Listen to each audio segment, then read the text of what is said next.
میری یہ انڈرسٹینڈنگ ہے. ٹھیک ہے, میں غلط ہو سکتا ہوں, اپنے علماء سے آپ پوچھ لیں, لیکن جو میرے سامنے نظر آ رہا ہے, جو میری آبزرویشن ہے, جو میں نے 50 سالوں میں دیکھا ہے, جو واقعات آپ لوگوں کے سامنے روز ہو رہے ہیں, آپ اس میں خود غور کر لیں کہ وہ بچہ جو ہے اس کے وہ مسجد سے یا مدرسے سے ملحقہ کا گھر تھا, وہ قاری صاحب یا پتہ نہیں جو بھی صاحب تھے جنہوں نے اس کے اوپر الزام لگایا, وہ اس جگہ پہ قبضہ کرنا چاہتے تھے اکارڈنگ ٹو پولیس کی لیٹر آن تفتیش. ٹھیک ہے, انہوں نے پہلے اس عورت کو شاید نکاح کی آفر کی, پھر اس گھر کو شامل کرنے کی وہ نہیں مانا. انہوں نے اس لڑکے کو پکڑ کے اچانک وہ سپارے لے کے سب لوگوں کو مسجد پہ اعلان کیا کہ اس نے قرآن شریف پھاڑ دیا یا سپارہ. وہ تو بچہ ہی بیچارہ مجذوب تھا یا پاگل تھا. ٹھیک ہے, لوگ اکٹھے ہو گئے, لوگ اس کو مارنا شروع ہو گئے, پولیس نے اس کو بچایا, اس کی ماں دہائی دیتی رہی, اور وہ جو بھی مولوی صاحب تھے یا جو بھی مدرسے والے تھے وہ اسپیکر پہ اعلان کرتے رہے کہ نہیں, اس نے گستاخی کیا ہے, قرآن پھاڑا ہے, تو اس کو مار دو, جلا دو, کر دو. ہجوم موب کی سائیکی اپنی ہوتی ہے.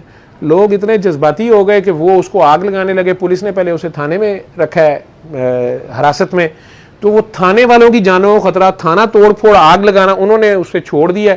لوگوں کے وہ بیچارہ آگے بھاگا ہے اور وہ کھیتوں میں سڑک کی طرف گیا ہے, وہاں لوگوں کے قابو آ گیا, لوگوں نے اس کو آگ لگا دی پیٹرول چھڑک کے, اور وہ شخص, اس کی ماں اس کے پیچھے بھاگتی رہی, اور وہ بچہ جو تھا یا لڑکا جو بھی تھا وہ ان کھیتوں میں بھاگتا رہا. یہ پولیس کے بھی ریکارڈ میں ہے, یہ اس گاؤں کے لوگوں کو بھی پتا ہے, اگر میں غلط ہوں تو وہ ڈینائی کر دیں اس کو. اور وہ لڑکا جل کے مر گیا. ٹھیک ہے جی, اب یہ کیا ہوا, اس نے توہین قرآن کی, اور اس کی سزا اس علاقے کے لوگوں نے ڈیسائیڈ کیا کہ اس کو آگ لگا دو. لگ گئی آگ. ٹھیک ہے جی, حالانکہ یہ کام کس کا تھا؟ پولیس کے بعد اچھی ایف آئی آر, پراپر تفتیشی ایف آئی آر پولیس نے لکھنی ہوتی ہے, لیکن جہاں پولیس کو اپنی جان کے لالے پڑ جائیں, ایک تھانے دار ہے بیچارہ, اس کے پاس 6 سپاہی ہیں, اس کو فائر کرنے کا اختیار نہیں ہے, وہ کیا کر سکتا ہے؟ اور وہ اگر ڈنڈے سے اس کے اوپر وہ لکھوائی جائے, جو بھی ہوا, بہرحال وہ ختم ہو گیا جی, سزا دے دی مجمع نے. صرف تھوڑے ہی عرصے بعد, رمضان کا مہینہ ہے, انہی کھیتوں کے پاس سے سڑک گزر رہی ہے, آئل ٹینکر الٹا ہے, اور وہ سارا آئل جو ہے وہ بہہ گیا ان کھیتوں میں.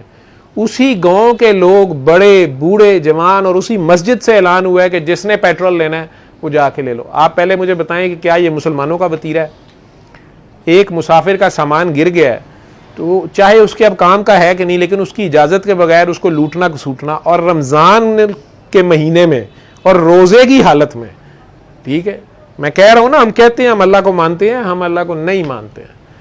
ہمیں ڈنڈے والا پولیس کا سپاہی کھڑا نظر آئے تو ہم ریڈ لائٹ پہ گزر جاتے ہیں, کھڑے ہو جاتے ہیں.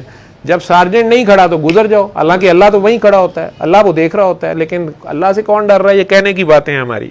وہی ہوا ہے, وہاں لوگوں نے اپنے ڈول, اپنے جس کے ہاتھ جو چیز لگی ہے, وہ پیٹرول وہاں سے لوٹنا شروع ہو گیا.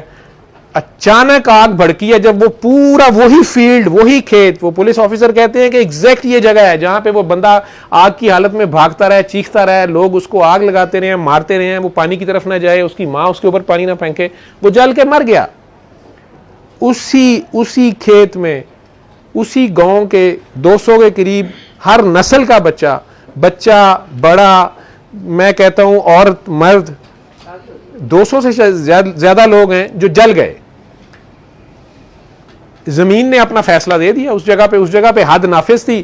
جس نے قرآن کی توہین کرنی تھی, چاہے وہ ہوش میں ہو یا نہ ہو, نیک ہو یا بد ہو, روزے سے ہو یا جو بھی ہو, سارے کے سارے اس زمین پہ وہی حد لگ گئی. اس میں غور کر لیں آپ لوگ.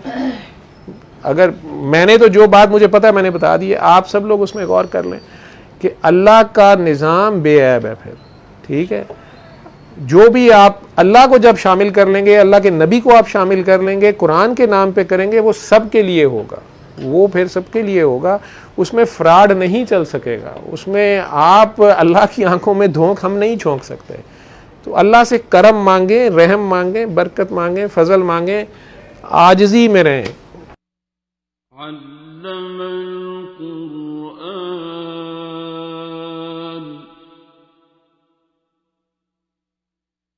خلق